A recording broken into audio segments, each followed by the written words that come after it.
The gentleman from Arlington, Mr. Hope. Thank you, Mr. Speaker. Speak in favor of the amendment. The gentleman has the floor. Let me make a couple of points to make very clear to the gentleman from Augusta. I would have put in a bill, but I fear that it probably would have been assigned to the Commerce and Labor Committee, and I don't think we'd be on the floor right now talking about my bill, would we? I would have done that had I thought we'd have that opportunity, and so I thank the gentleman from Suffolk for putting that in. Let me also make clear to the gentleman from Augusta that I don't think he's reviewed every single plan waiver that every state has put in.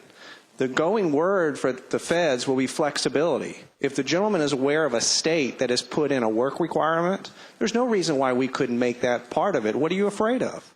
Let's put all of our requirements in there, and let's go to the feds, and if they say no, then we don't do it.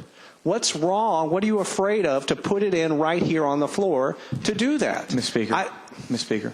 Gentleman from Suffolk. I'd like to ask the gentleman a question, if I could. Gentleman yield. I would yield. Gentleman yields. So I got to ask the gentleman, is he aware that there was, in fact, a state that did request a work requirement and has not been approved as of yet? I am not aware of that state. I believe that state would be the Commonwealth of Pennsylvania. I think they're a Commonwealth. Well, I would, reclaiming my time, Mr. Speaker, I'd say I guess it hasn't been rejected yet, then either has it. And that is the point, that we can do whatever we want in Virginia. We can play by the rules, by the way we want to do it. It's up to us entirely. And we can legislate that right here in the budget process. We can decide what factors we want in there.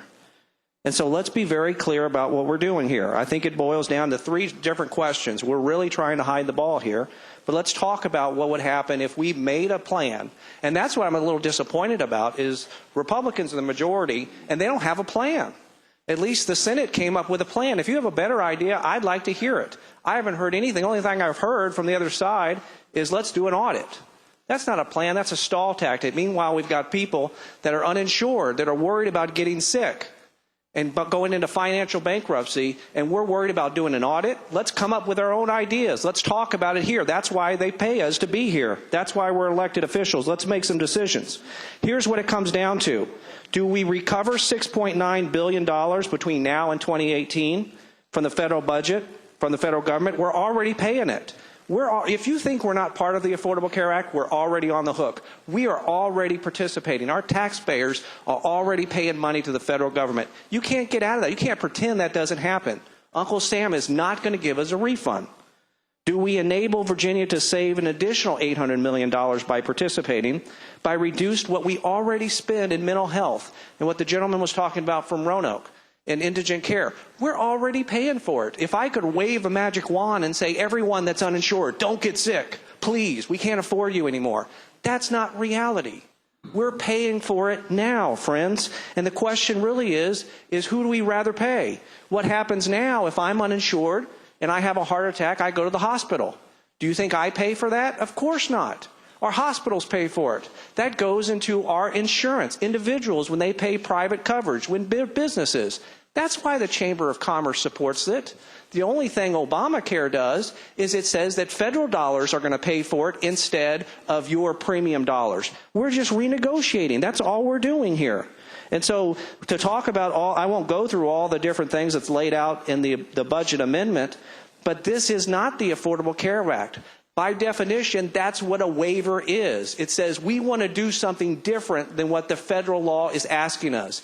And again, we can set the ground rules ourselves. Let's not be afraid to do that. Everything is in here. If you like what's in here, let's put it in. If you have other ideas, other mechanisms, put them in. That's what we're here. That's what this process is about. And let me be very clear. I mean, there's a trigger in there that says that, look, if the federal government reneges, then we can get out of it.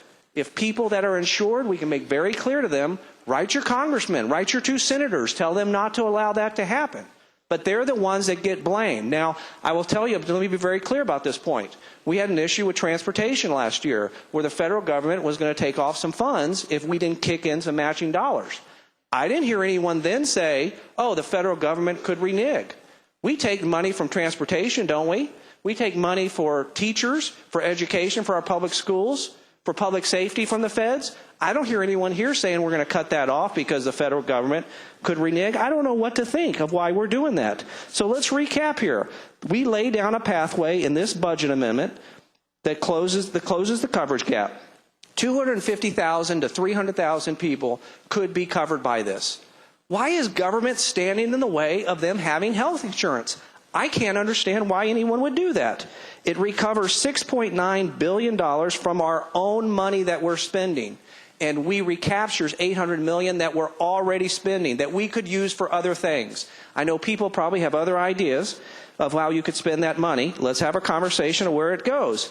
But this is our money. It doesn't belong to us. It belongs to our taxpayers. We need to spend it wisely. If you have a better plan, let's do it. Let's put politics aside, put party aside. Let's put our people's interest ahead of our own personal political interests. Vote yes on this amendment.